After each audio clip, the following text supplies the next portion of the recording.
All right, y'all, taking another look at the roads. We are still seeing some delays southbound on 183 starting at Lakeline Mall. For my good friends coming in from Jollyville and Cedar Park today, it clears up right around Anderson Mill as you're heading in. Aside from that, also seeing some delays over Lady Bird Lake. We still have that burst water main on Guadalupe and just north of downtown.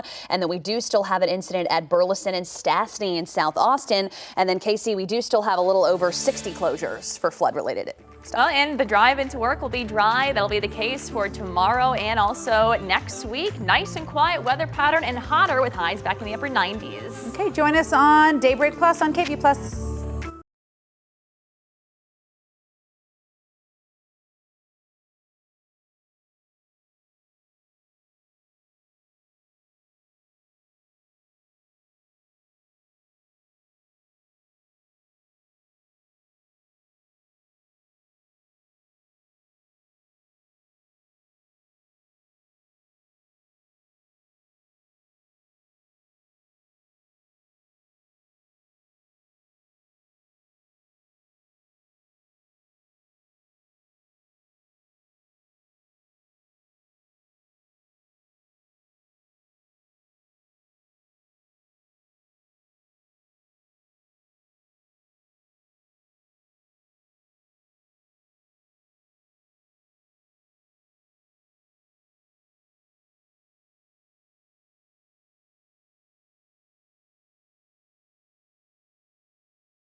Thank you for joining us for Daybreak Plus here on KVUE Plus, streaming free on your TV. I'm Yvonne Nava. And I'm Hannah Rucker. A good Thursday morning to you, Central Texas. And of course, joining us this morning is meteorologist Casey Sherman.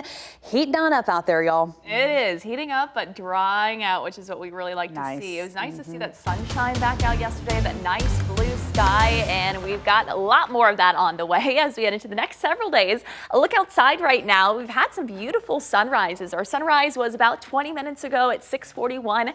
Now starting to see the sky brighten up. Look at those beautiful pastel colors with temperatures right now in the middle 70s. As we take a look outside, we are currently off to a dry start. Elsewhere, we're at 74 for Cameron, 74 for Giddings, lower 70s up towards the hill country. A little bit more refreshing there the farther west you go. Radar again, we are dry. The little bit of green you see, just some ground clutter that the radar has been picking up on. High pressure is what it's all going to be about here for the next several days. Different story though as we take a zoomed out look to our friends off in Louisiana. They're going to be dealing with some very wet weather over the next couple days as a tropical disturbance begins to work its way into that area and brings them what will likely be some very heavy downpours. They do have a flood watch in effect for the southern half of Louisiana. Some of that moisture could be making its way into some of our area by tomorrow and Saturday. Today, all of us dry though. Temperatures will be warming right back up into those middle 70s. We'll be looking at a mostly sunny sky, a high near about 97 degrees. And that heat index today, they'll be near about 100 degrees by this afternoon with those winds that are still going to be out of the south and east pulling in some of that humidity. So dry weather continues on. We are tracking that little disturbance just off the coast of Louisiana and the tropics. This again could be bringing a shower chance for some of our areas tomorrow and Saturday as we kick off the weekend. I'll show you who will have that chance of seeing some additional rain back in the forecast coming up. Thank you so very much, Casey, and a good Thursday morning to you. Central Texas, it is 7:03. We are taking a live look out across the area. Already seeing some stop and go in the southbound lanes on I-35. This is at 51st Street approaching downtown Austin today. Looking good in the northbound lanes, though. And of course, nothing compared to what we were seeing yesterday with pretty much that full closure out at Palmer. Looks like that crash just cleared at Burleson and Stastny, so that's good. Still seeing some stop and go through Onion Creek. We have a stalled vehicle in Fort Oaks and really just a little bit of car trouble that's been popping up so far today. A little bit of stop and go over Lady Bird Lake as well. And then keep in mind on Guadalupe Street, we still have a closure at 34th to 38th because of a burst water main from earlier this morning. As far as crashes though go, we're looking good across the Austin Metro. We do still have a batch of closures out towards the hill country, all flood related, as there's still road work being done out there. So, you know, we still have a long bit of recovery ahead of us. And of course, 39 and Hunt, Texas out near Ingram and Kerrville will remain closed. Well, it was a busy night for Austin police. They responded to 2 SWAT calls in the eastern part of Austin. The calls were almost 6 hours apart. Austin police responded to a separate SWAT situation in Del Valley. It started around 4 o'clock yesterday afternoon on Ali Sheba Drive. They were also searching for a suspect wanted on multiple felony warrants, but when officers got there, he barricaded himself inside the house. SWAT moved in. They arrested him around 10:30 last night, about 6 hours after the standoff began. Police say no one was hurt. And then just shortly after police wrapped up that call, police were called out again. This is East MLK Jr. Boulevard. They were called out near Airport Drive there in East Austin. Police say a man wanted for felony warrants barricaded himself in an apartment. SWAT officers took extensive measures to negotiate with him to come out. Later, SWAT officers entered. They arrested him. Right now, he's in the hospital getting checked out, but he'll be booked in the Travis County Jail. And tomorrow marks 2 weeks since devastating floods swept through central Texas and the Hill Country. At least 134 people are dead. The number of people missing is at 101. Most of them are in Kerr County. Travis County officials now confirm 10 people are dead, with 4 still missing or unidentified. These numbers continue to change as new information comes in from the sheriff's office and medical examiner.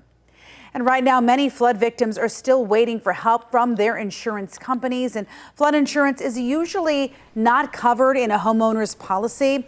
Most people buy either a separate policy from their insurance company or they tend to buy it through the National Flood Insurance Program.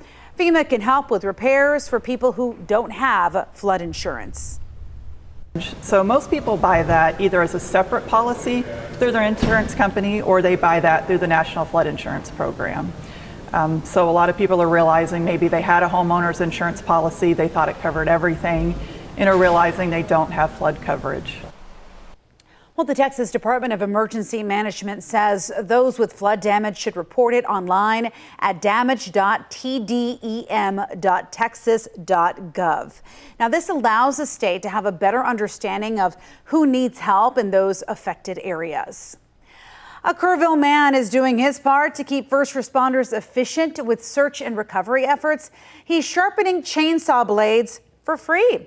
Zach Briggs from our news partners in San Antonio shows us how the quiet support is really making a difference. I started sharpening when I was a kid. Bob Cordes' love for refining blades sparked in Chicago. I was 10 years old. My grandfather was a barber. He asked me if I wanted to sharpen his razors. Now 81 years old, Cordes in Kerrville is working out of Gibson's Discount Center, immersed in a humanitarian mission. We really feel like we're in this together.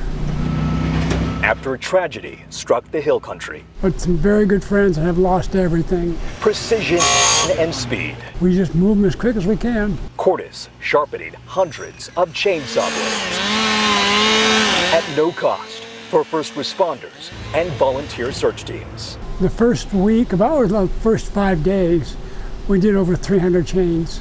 And once help arrives in the coming days, he anticipates that number will grow to 500 to 600 chains a week. Cordes knows how crucial it is for crews to have the right tools in tip-top condition. It adds so much more efficiency so they're not fighting cutting wood up or cutting the trees. It just makes their job much easier. And while not in the trenches himself, wielding a chainsaw alongside the army of personnel. We'll be doing this as long as people need chainsaws. Bob Cordes is helping his community stay sharp for months to come. I'm just an old guy, and I can't get out there and do that, but I can do something else to make it more efficient. And it's kind of a way to say, never give up. Zach Briggs. Gotta sharpen those chainsaws. I love that. Well, the Williamson County Regional Animal Shelter is taking on a big role in flood recovery. It's caring for hundreds of animals from evacuated shelters and flooded homes. KVUE's Allison Martinez joins us now with how the shelter is coping and how the community can help. Welcome, Allison. Thank you so much. Good morning. Now, during the 4th of July weekend, Williamson County stepped up in a huge way. It took in nearly 200 animals from the Georgetown and Lampasas animal shelters. Now, both of those properties face threats of potential flooding, but amid the devastation, the shelter says there is some light. The community stepped in to foster and adopt so that the shelter could focus on incoming animals from the flooding. Because of this community-wide effort, the Georgetown Regional Animal Shelter is under capacity for the first time in years.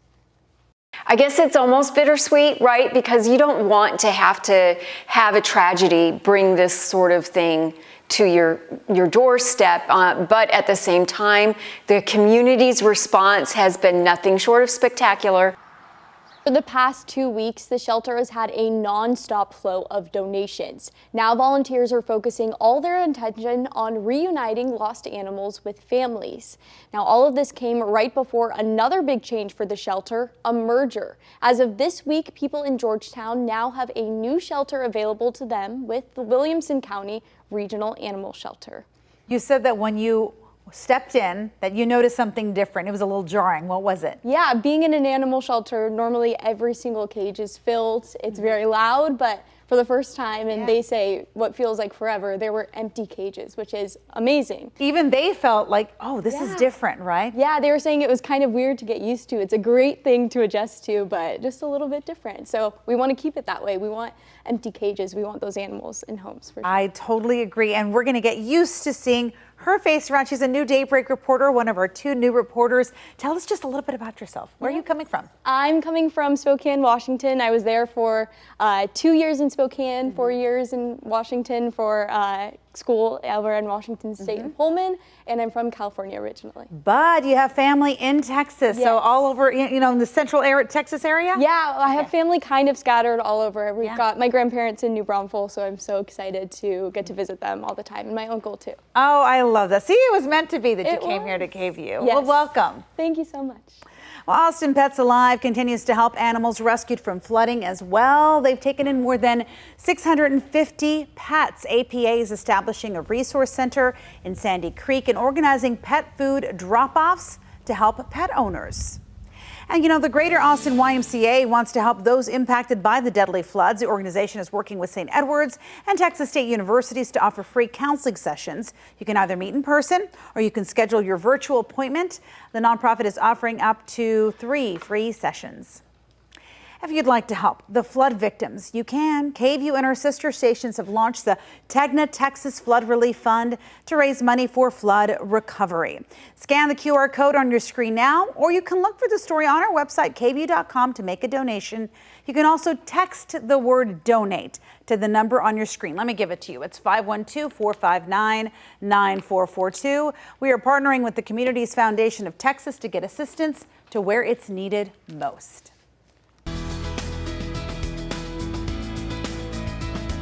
And a big thank you to all of you that have already donated for that to help our fellow Texans. And, you know, each week here on KVUE, I typically highlight a different child in Texas foster care in the hopes of potentially helping them to find a forever family. But with the recent flooding and everything that's been going on, I wanted to check in to see how kids in Texas foster care have been directly affected by this disaster. The Rainbow Room here in Austin is sending 1,200 cans of baby formula to Kirk County for babies involved in foster care who are impacted by the floods in the Hill Country. And the Rainbow Room has also been collecting extra clothes for children of all ages who have been impacted by the floods across the region in Central Texas and multiple counties who are also connected to Texas foster care. And that's why it's so important to have our Rainbow Room fully stocked at all times. We just don't know what the needs might be at any given time.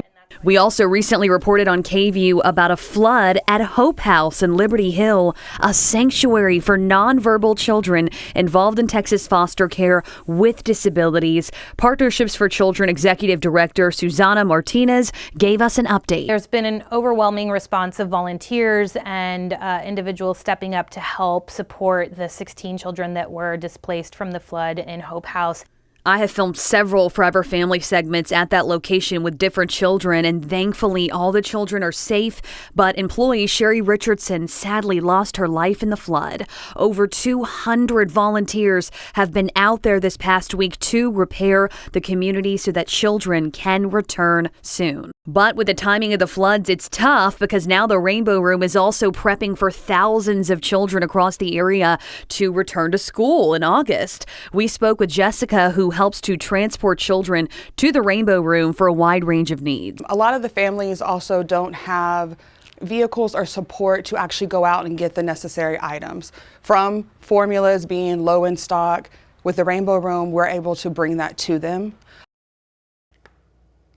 It kind of shows you, I mean, just how many people impacted have been impacted by all this. And the Rainbow Room has a wish list on Amazon with their back to school needs as they continue to help these children during this tough time.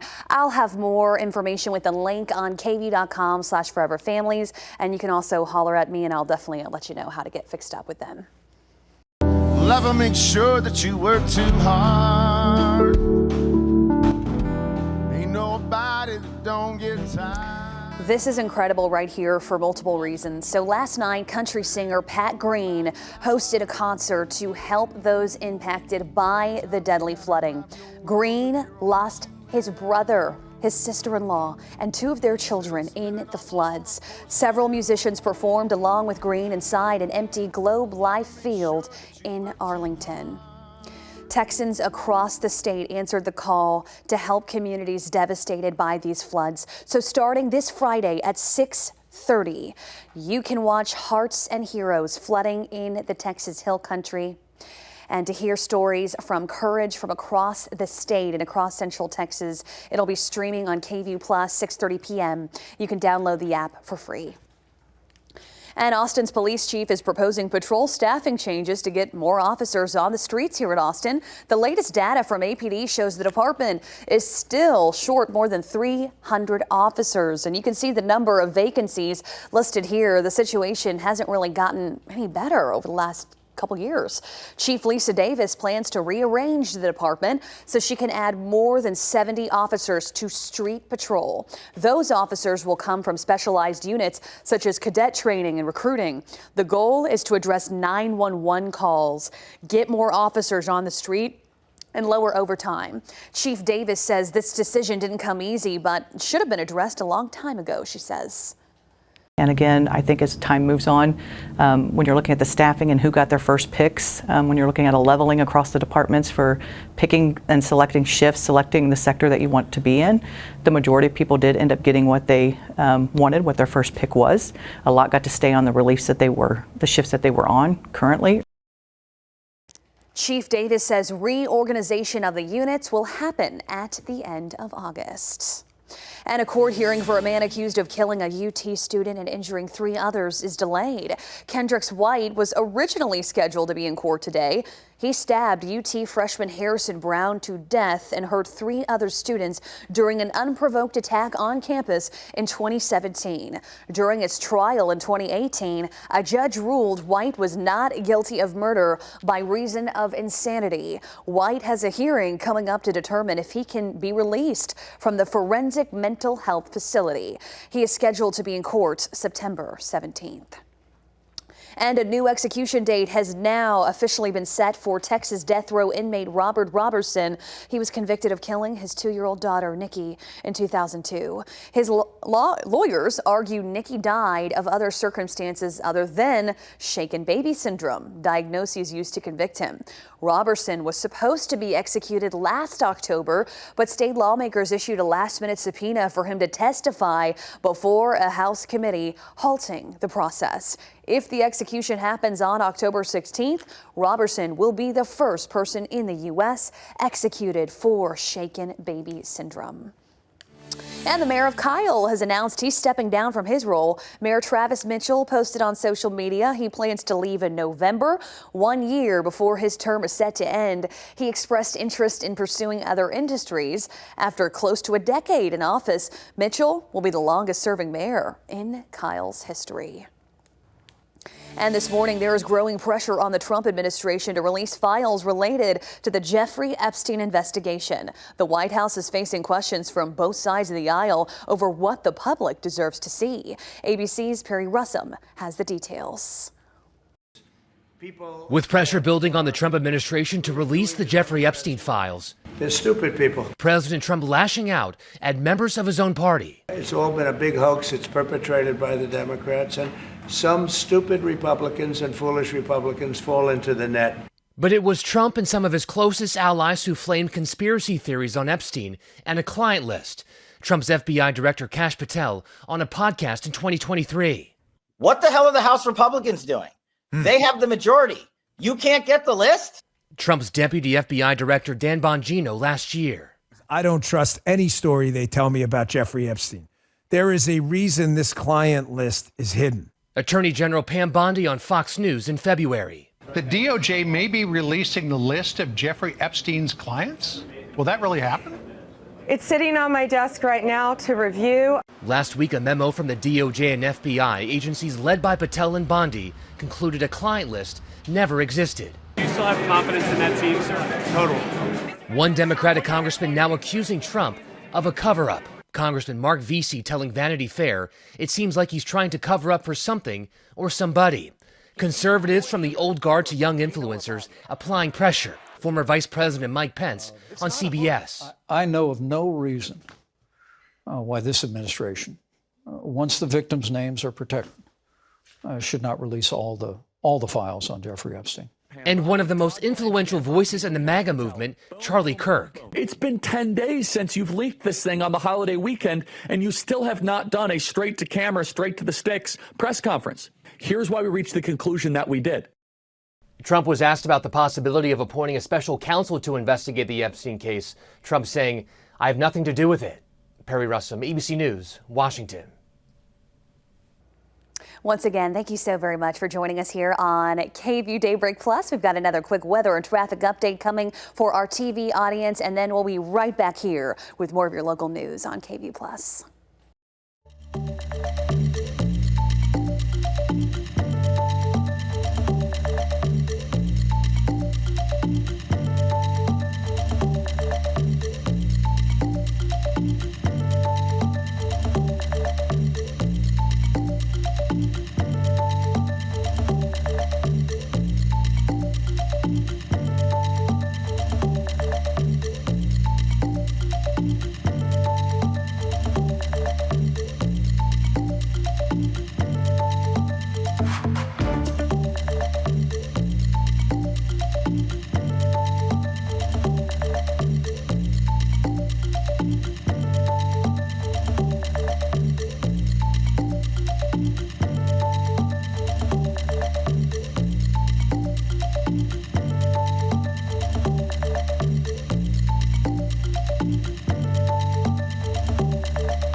Good Thursday morning, Central Texas. I hope y'all are doing all right today. Your time now is 7:23 here in Austin, Texas. Taking a live look, already seeing some of those delays southbound on I-35 heading into downtown Austin. But as far as crashes are concerned, we're in a lot better shape today than we were yesterday, especially on I-35.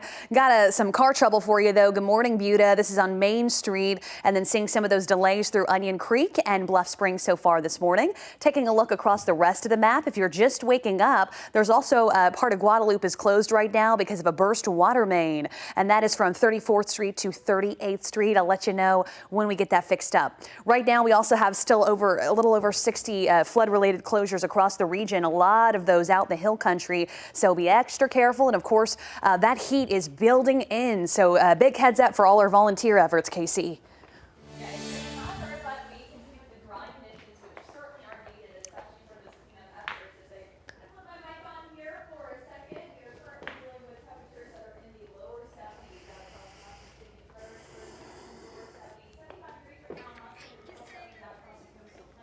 Currently nice and dry as we now start this Thursday morning. High pressure building out across the area will continue to bring us this calm weather pattern as we head into the next several days. Temperatures will be climbing back to near average. Average high for this time of year now sits at 97 degrees. We'll be right back up there today. Copy and paste of what we had yesterday, mostly sunny, a high near about 97 degrees. And that heat index today still at around 100 degrees thanks to that humidity that'll still be persisting out of the south and east. Quiet forecast ahead. I can't quite rule out a couple showers for far eastern coastal plains counties Friday and Saturday, but otherwise we continue with the dry conditions. Hotter by next week with highs near 98 degrees.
Sorry, I'm just talking about a tan that just wore off. It's the middle of summer. Right. How is it wearing off already? I know. I'm like, what's going on?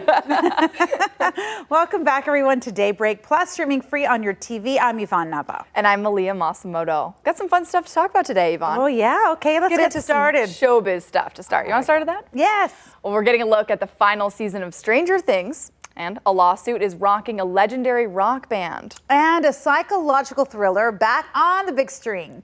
Zoreen Shaw is in, I don't know where she is, but she's got the details on your Showbiz Wrap.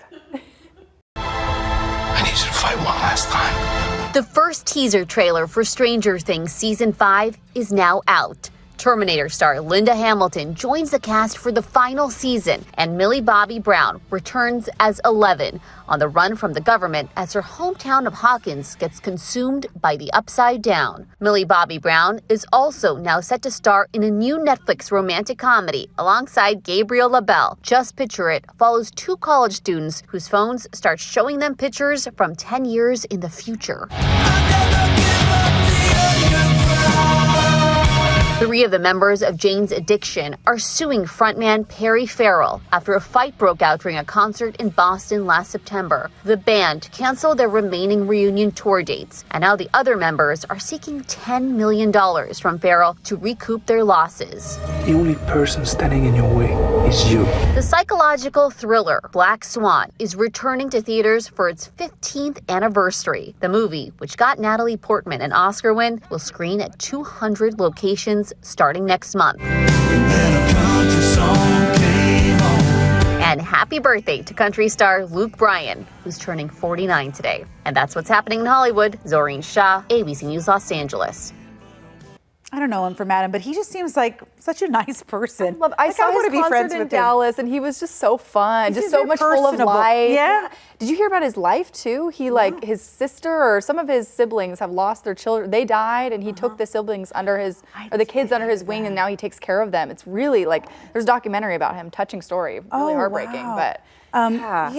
He just seems like a wonderful person. Yeah. Also, Stranger Things. Are you into it? I love Stranger Things. Okay, I was going to ask you. I haven't been caught up with the most recent seasons. Yeah. I watched the first 1 and 2, maybe 3. I don't even remember how many there are anymore. There are? I've lost track. It started to get spooky. And it got really spooky. I don't like scary things, so it kind of freaked me out a little. Oh, I used to watch it with my son, and I remember I didn't realize he wasn't quite ready for it. Oh. And when the Demogorgon came out, he just looked. He was very young back in that, but he looked and he just goes, and he burst into tears, and I was like, no, did I mess him up? Oh, he's probably going to think it's going to walk through his room. And then the kids are probably around his age when he's watching it. Yeah, I was like, whoops. But I don't know. I mean, is he still watching it with you? Oh, yeah. I mean, he's older. He can handle it now, and it's good. However, y'all caught up? Yeah, we're all caught up, but we can't wait to watch this next one. Yeah. However, I mean, it has to kind of end. This is the last season. It has to end because they're getting older. I mean, they don't look like they're It changes between each season. They're growing. I know. They're teens, and now they're growing up. It's a little bit looks different. It just looks different. We're saying Millie Bobby Brown, she's married. She's actually married to John Bon Jovi's son. That's right. Yes. That's so. I want to know how they met. I know. So I think it's so cute. That's interesting. I don't. Anything else with entertainment that you're excited about? Ooh. Oh, The Summer I Turned Pretty came out this week. Started watching it. Did you start watching it? No, don't say anything yet. Okay. I'm watching it tonight with my friend. Awesome. Yes, I already watched one episode. I'm on the second one, but I love all those actors. My mom loves it too. We're going to chat about it later. There we go. I am so like your mom. I like that. so much. You guys are so similar. Oh, I love that. Okay, let's take a look at our summer weather with Casey. Yeah, and our weather is finally turning pretty, just like that shows. We're finally heading into a drier kind of forecast here, as opposed to all the rain and unfortunately the flooding conditions that we've had. The drier weather, it is needed across our region, so it's good to see that we've got a quiet forecast. Out the door right now, we are currently dry. High pressure is going to be in control for the next several days. This is what we needed to budge out the moisture that we've had over the area, budge out all the little storm systems that has just kept us with the rain in the forecast kind of day in and day out. A bit of a different story, though, for friends out across the Louisiana coast. They're now starting to see some heavier rain develop. This is thanks to a developing area of low pressure that still has a low chance of becoming a tropical depression before it eventually works its way onshore later on today across parts of Louisiana. But I will say that window of time, it is closing for that to happen. Right now at the door, temperature is currently sitting in the middle 70s from Austin to Cameron, Burnett, LaGrange, and also Georgetown. We'll be warming things up back into about 97 degrees for high today. A few passing clouds. Should be a nice looking day again. Sunshine, it's back, it's in action, and it's going to continue here for the next several days. Of course, we're watching that little area of low pressure that has that low chance of becoming a tropical depression. Again, not expecting really much development with that as it's losing time, but still it will be bringing some of our areas a little bit of tropical moisture, enough to pop up a couple showers for Friday and Saturday. I'll show you where that is and show you the kind of warm up that we have as we head into next week that's coming up. Thank you so very much, Casey. We are taking a live look out across the area today on this Thursday. We are inching towards the end of the work week, and things are looking a lot better out there now that we have these dry conditions. I'll tell you what, though, there still is a lot of road work being done, but as far as current conditions getting you to work, not too bad right now. Taking a look, we still have kind of that slow crawl, and I'll tell you, I just get on that frontage road and I just ride over to airport. But right now, stop and go approaching 51st Street. Taking a look as well, you can see some of that slowdowns right now through Onion Creek and Bluff Springs. Pretty typical for us there. And then just a lot of debris across the map as well. There's still some work being done on Guadalupe because of that burst water main. And then those bridges are still being worked on. Sandy Creek, I know they're now asking for more volunteers out there to help clean up with that debris now that that bridge is working and they can get vehicles through there. Out in Llano, we also still have quite a few closures as well. And then in the Hill Country on 39, that is going to remain closed. And then FM 1341, in case you missed it, 1431, they said it's going to take possibly up to 60 days to fully fix that bridge for Marble Falls and Cedar Park travel. Slowdowns in Round Rock, Manor, and Buda right now. Well, it's hard to win a lottery jackpot. And now imagine winning the lottery twice on the same drawing. Now that's luck. I can't imagine that at all, actually. But that is exactly what happened to a man in Massachusetts. And now he's $2 million richer, Yvonne. Crazy. Paul Corcoran accidentally purchased 2 identical Powerball tickets for the same July 9th drawing. Now, he'd originally bought a ticket good for 7 drawings, but he mistakenly believed the last one had passed. So he bought another for the same date with those same numbers. I guess that's what you got to do. Both tickets hit, earning him $1 million prize, doubling his winnings to a cool $2 million. Corcoran says it feels great, but hasn't made any plans for the cash just yet. Look at him, cool as a cucumber with that hat, and he's got his glasses. He's got no worries now. Yeah. He's gonna have a great summer. Wow. I mean, see, if I would have gotten another one, I would have changed the numbers just to increase my odds. Right. But I mean, he's got the way to do it, I guess. I would never think. I'm kind of scared of those. I don't really do those. Sometimes I'll do the scratch offs, and you know, it's like a stocking stuffer. So my parents would always. Have you ever gotten anything? Like maybe $5 or something, you know, That's which is exciting fine. too, Bag I'm of sure. chips, you know, I don't care. Yeah. I'm easy breezy, I don't mind. So do you game? Do you like to play a lot of old school games? Do you play Donkey Kong? No. Okay, we used to play the GameCube back in the day, so I know who Donkey Kong is. Okay. But not really anymore. But Not anymore, but I guess maybe you might be because Donkey Kong is back in action. Nintendo's favorite ape is swinging onto the Switch with a brand new 3D adventure. Okay, that's interesting. Maybe I'll be intrigued now. Well, it's the first video game featuring Donkey Kong in nearly 2 decades in the making now. Rick DiMagella reports.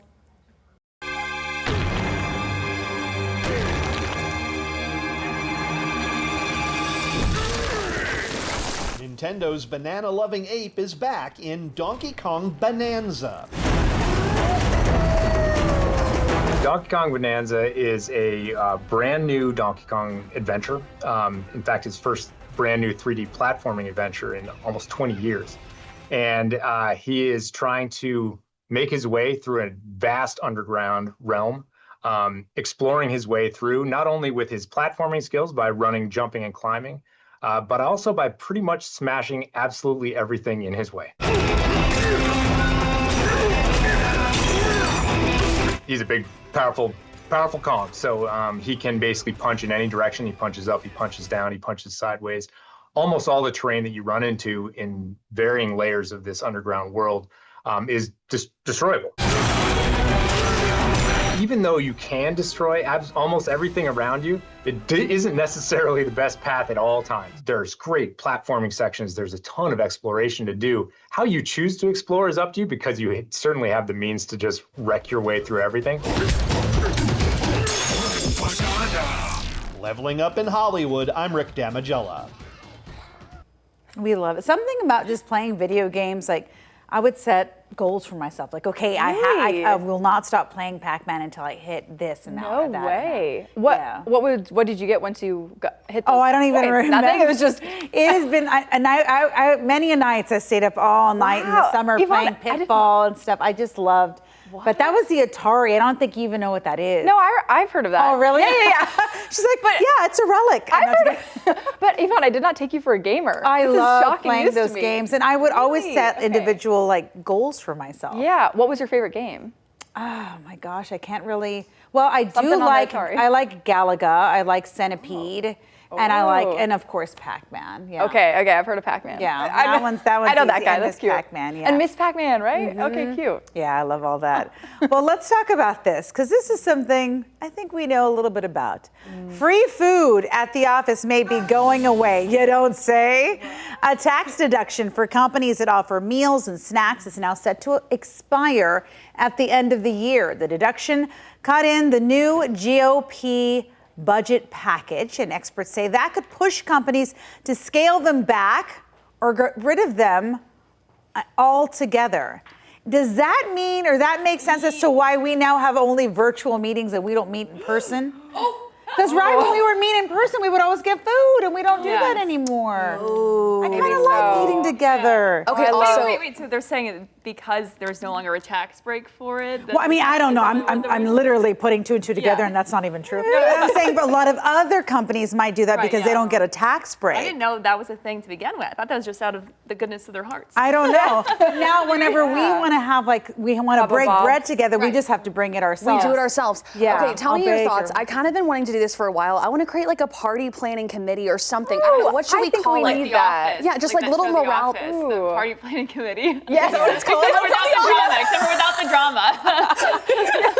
Yeah. Wait, we would have a good one. Name it? I don't know. Send us a tweet with what we should name it. But just like little, we could do like a cocktail hour in our little garden area. Is that allowed? Oh, that's probably not allowed. Well, we could do like barbecue maybe. We could make some barbecue. We did on July 3rd. Just little that things would be like fun. that. And when you send out the emails, say like attention party people. And have it make music when you open it. Boom. Oh, and the balloons. Yeah. Okay. I mean, they do sometimes have that, but usually we have to plan our own because our hours too. It's hard to get. It is hard. Really even when we have Christmas parties, someone always struggles because Oh, don't worry, Daybreak. I'm going to be hosting the Tamalada at my house. We're gonna have it at my house. Everyone worried at home. No worries. No, y'all are so worried. Everyone is. If the party doesn't come to you, you go to the party, and I'm gonna plan it myself. Your house is nice. I'd be so down for that. Well, it was. We went to that pool party with the. That was fun. By the way, my husband was like, "How did y'all get rid of all of?" He was at the bar. I was like, "It's okay. We had a good time. Everybody was safe." Yeah. He was like, I "Oh missed man, that because I was working." I know. See, someone's always working. Don't worry, you'll be invited to the next one. Thank you. You're invited to the cookout. Oh, thank you. There you go. Well, do you guys want to talk about self-driving cars? You know so much about them. They're so interesting. Sorry. First, we have to do weather, I think, right? Well, we'll do weather first, and then we'll talk about the cars. Weather's not that exciting anyway. We actually are heading into a pretty quiet weather pattern. Next several days, it is going to be feeling and looking a lot more like July typically is. We've had such a wet start. We've picked up over 5 inches of rain out towards Camp Mabry. That is over double the amount of rain that we pick up on an average July for the entire month. Finally heading into a more typical weather pattern, though. We're dry. Sunshine is out and shining as we take a look downtown. Temperatures right now sitting in those low to middle 70s. We'll be warming up back into those 90s and middle 90s for this afternoon. Satellite radar, we're currently off to this dry start region-wide. As we take a zoomed out look, we've got high pressure building in across central Texas. Different story, though, for our friends out across the Louisiana coast, where they've been tracking and dealing with now some heavy rain, flood watch in effect for the southern half of Louisiana, thanks to some tropical moisture that's now moving into the area. We've been tracking this very disorganized area of low pressure that's now just the south of the Mississippi coast. National Hurricane Center has decreased the chances of this becoming a tropical depression or a tropical storm to a 30% chance. The reason being, it's still looking pretty sloppy and it's running out of time before it begins to push over land to actually become a tropical system. Regardless, though, the impacts are going to be the same. They'll be dealing with some heavy rain, the potential to see some flooding out across the southern half of Louisiana, and some of that tropical moisture will try to work its way into parts of Texas. Now, the good news for us is here for Central Texas, where we've seen way too much rain, of course, since basically the past 11 to 12 days, we've got the same area of high pressure that's building in that's going to sit here and block this tropical system from moving in our direction. I do think we could see a little bit of that moisture just skim some of our far eastern zones, but the hill country thinks that area of high pressure should remain dry and the I-35 corridor should remain dry. The spaghetti model is showing that movement out across Louisiana and then making a turn to the north. It'll be moving up along the Mississippi River Valley, but none of them take it here close to Central Texas, which of course is some good news. Tropical moisture is the last thing we would need at this point in time. Future tracker for today, all of us staying dry, mostly sunny sky. As we head into tomorrow morning, we're still dry, but tomorrow afternoon, it's some of our far eastern counties, Bastrop, Fayette County, Lee County, where you could see a little bit of a shower or two as some of that tropical moisture begins to work its way into Louisiana. By Saturday, a few more of those showers, potentially some storms, will be a possibility also Saturday morning, Saturday afternoon. But again, the location here is important. It's going to be away from our areas that have been hardest hit by the rain, the flooding. This is not going to be making its way into the hill country and really remain focused east of the I-35 corridor, where yes, you could get a few showers in. Heavy rain across Louisiana coast, some of that working its way into our eastern zones where some areas could be picking up a quick 1/10 of an inch, maybe up to a 1/4 of an inch where some of those heavier downpours set up. But again, those western zones, areas along and west of I-35, the dry weather persists, thankfully. Highs today, 97 degrees. That is right at our average for this time of year. Still looking at some humidity that'll be bumping us up to our feels like temperatures close to 100 degrees today. Tomorrow, we knock things down by a few degrees because we will see a little bit of cloud cover associated with that little tropical system that'll be working its way through. Partly cloudy sky tomorrow with highs in the middle 90s. It's been 64 days since we've seen highs at or above 100 degrees. Last time we saw that May 14th, we've really been lucking out as far as the lack of big time heat goes. I do think as we head into next week, we'll start to see things warm up a little bit more. I have us getting close to 100 degrees, but not quite there. Monday, Tuesday, Wednesday, 98 degrees is where we'll top off at. We have some models indicating the triple digits, so we'll have to watch that. But regardless, it's going to be hot. It's going to be dry with plenty of sunshine for next work week. The sunshine is back. Thank you so very much, Casey. Your time now is 7:45. We have a new crash that seems like it's only impacting travel on the frontage road near 45th Street right now.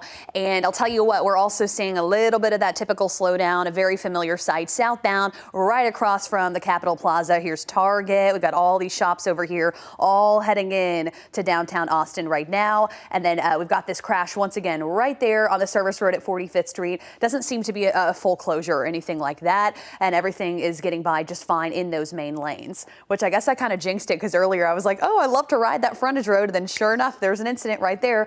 Onion Creek and Bluff Springs, typical slowdowns for y'all as well in those northbound lanes. Coming in from South Austin, we still have ongoing road work at Guadalupe.